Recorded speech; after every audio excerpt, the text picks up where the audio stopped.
Hello friend, আচ্ছা চৈত্র সংক্রান্তি সকালে দেখালাম আমরা চিড়ে দই খেয়েছি। আমাদের দুপুরে মেনু পটল ভাজা, কুমড়ো ভাজা, এটা হচ্ছে ঘিমা শাকের বড়া, বেগুন ভাজা, ডালের বড়া, ভেন্ডি ভাজা, উচ্ছে ভাজা। আর আমাদের এটা করতে হয় আজকে বড়া দিয়ে সব রকম ডুমুর, লাউ শাক, লাল আলু, ডালের বড়া, সমস্ত কিছু দিয়ে এঁচোড় টেঁচোড় সমস্ত কিছু এই একটা সবজি হয়। আজকে আমাদের এটা খেতে হয়, তিতা আর টক বলে। টক বলতে করেছি আর আম ডাল করেছি করে এখন সব রান্নাবান্না কমপ্লিট করে এখন আমি যাচ্ছি গঙ্গায় নিমন্ত্রণ করতে। আমাদের এই গঙ্গা আম দিতে যাচ্ছে, এই যে আম এইসব দিয়ে পুজো করতে হয়।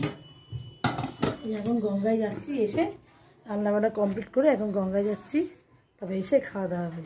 ছোটো ছোটো করে ভিডিও করছি যাতে তোমরা দেখতে সুবিধা হয়, বড় হলে তোমরা লং হলে তোমরা দেখতে চাইবে না। Bye bye friend.